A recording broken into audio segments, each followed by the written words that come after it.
Salam alaikum l'équipe, ça va ou quoi? Bien ou quoi? L'équipe, nouvelle vidéo débrief du match Atlético Madrid, FC Barcelone. Oui, oui, victoire 4 buts à 2 du FC Barcelone contre l'Atlético Madrid. Le FC Barcelone, depuis 2025, sont invaincus. 15 victoires, je crois, et 3 ou 4 matchs nuls, je ne sais plus trop. Mais les gars, le Barça 2025 est invaincu pour le moment. Et c'est incroyable ce qu'ils ont fait. Là, ils ont eu la mentalité nécessaire pour déjouer les plans de Diego Simeone. El chulismo n'est pas mort. Ferran Torres et Lamine Yamal ont tué le chulismo. Ouais, c'est magnifique. Enfin, 2 matchs contre l'Atlético Madrid. Les gars, il y a un match où tu perds. En Liga, le match aller, tu perds 2-1. Sort l'autre qui vient, qui marque à la dernière minute.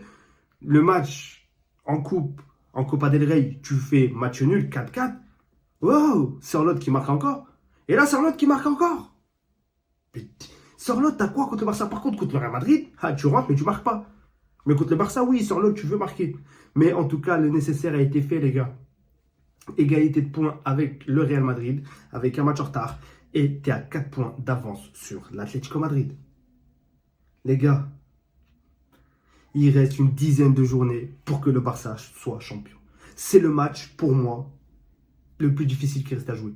Quoique, il te reste encore le Real Madrid, j'avais oublié. Il reste encore le Classico. Mais les gars, même si tu gagnes tous les autres matchs et tu perds le Classico, tu as au même nombre de points que le Real Madrid, tout en sachant qu'on ne sait pas ce que le Real Madrid va faire, s'ils vont laisser des points ou pas, mais tout en sachant que, même si tu perds le Classico, comme je disais, tu vas être à égalité de points avec le Real Madrid. Tout en sachant qu'au niveau du goal average, tu es au-dessus. Les gars, j'ai vu une stat, je crois 68% de possession de balle, et je ne sais plus combien de buts. Les gars, c'est un record. Hansi Flick, mentalité allemande. C'est un record, l'équipe. Bon, le match, il s'est joué. C'était un petit peu compliqué au début, c'est vrai. L'Atlético qui menait 2-0 jusqu'à la 75e, 72e. Le Barça qui s'est fait manger dans le jeu. Le Barça avait bien commencé son match, mais juste derrière, l'Atlético, quand ils ont repris la main, c'est allé très vite. But. Quel but incroyable de Alvarez sur une remise du fils à Simeone. But magnifique de l'Atlético. Derrière, tu as l'Atlético qui pousse encore, qui marque le deuxième but grâce à Sorloth, qui rentre, qui marque encore une fois contre le Barça, comme on l'a dit. Lui, je sais pas, il a quoi contre le Barça, mais contre les autres équipes, le mec, il fait pas ça. Mais bref, en tout cas, tu perds 2-0. Bon, je me suis dit, le match, il est plié, il est mort. Lewandowski, quel but il te met, les gars. Il passe à 2 longueurs de Mbappé. Mais les gars, il faut se dire, Mbappé, quand même. Et encore, il a mal débuté la saison, hein, heureusement. Mais Mbappé, il y a 2 longueurs de Lewandowski. Du coup, Lewandowski, qui met son but. Et les gars, le but, il est compliqué à mettre, hein, faut le dire. Le but, il est compliqué, les gars. Oui, c'est... Mais les gars, contrôle, il vient, il t'enchaîne là, avec son pied gauche, je crois. C'est incroyable le but. Lewandowski qui redonne de l'espoir au Barça. Derrière, Lamine Yamal qui vient, qui marque. Après, tu as un doublé de Ferran Torres. C'est... Quand Ferran Torres, il est comme ça, en tant que super sub, ça, c'est magnifique.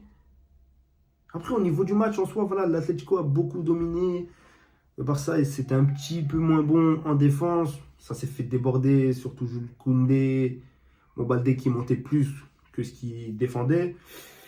Mais voilà, c'était un Atlético bloc bas comme d'habitude, comme on les a vus. Le Barça qui a eu du mal à trouver justement les espaces nécessaires pour déjouer le bloc compact et bas de l'Atlético. Dans certains moments, tu voyais Inigo Martinez et Cubarsí en tant que numéro 10. Et tous les joueurs de l'Atlético, ils étaient derrière.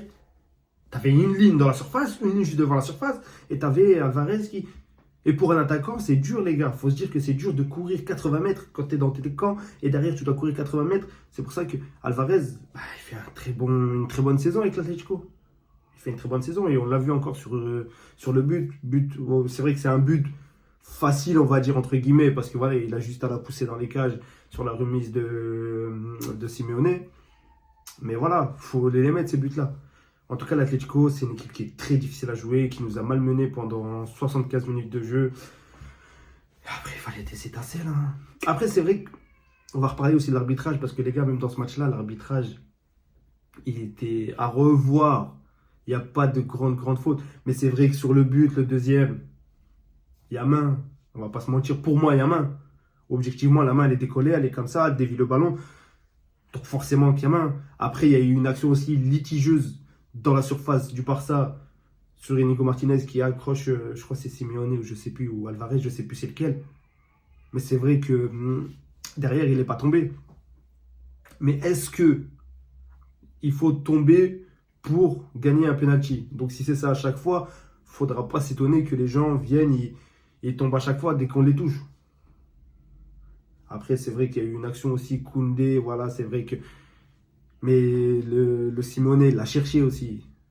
Pour moi, Koundé ne mérite pas le deuxième jaune.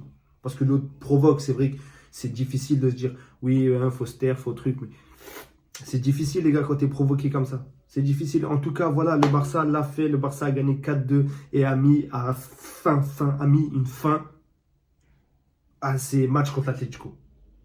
Heureusement et bien heureusement. Surtout quand tu vois le match, les gars, moi, 75e, j'étais en train de m'arracher la tête. J'étais comme ça. J'étais en train de faire le Guardiola. Je me suis dit, mais ouais, c'est pas possible. Tu perds 2-0 contre l'Atlético. En tout cas, l'Atlético, très bonne équipe. Mais l'Atlético, les gars, pour moi, voilà, ils ont laissé filer la Liga. Ils ont laissé filer la Ligue des Champions contre le Real Madrid. Ils passent pas une très bonne semaine, l'Atlético, personnellement. Et voilà, il défaite, éliminé de la Ligue des Champions. Après, derrière, bah, là, tu perds contre le Barça, donc tu laisses des points. Donc la Liga, elle est morte.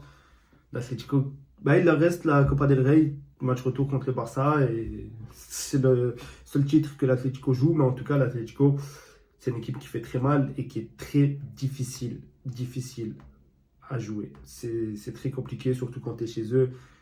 Voilà, on l'a vu, et très bonne ambiance au stade de l'Atlético. Donc voilà, les supporters étaient présents. Mais en tout cas, un grand chapeau à cette équipe de l'Atlético. Et bon, l'équipe, c'est le mot de la fin. On va se laisser sur ça. On se retrouve pour un prochain débrief. Mais bon, ça va être la trêve d'ici là. Mais n'oubliez pas, il y aura les matchs de l'équipe de France et les matchs du Maroc. Donc l'équipe, n'hésitez pas à tous ceux qui aiment le football, tous ceux qui aiment les débriefs, ceux qui veulent parler de football et tout. Même si vous n'aimez pas, les gars, vous pouvez vous abonner. C'est gratuit, ça ne mange pas de pain. L'équipe, abonnez-vous en balle. Vous connaissez, likez, partagez, commentez. Bref, la chanson, on ne va pas la chanter tous les jours. Sur ce, salam alaikum l'équipe.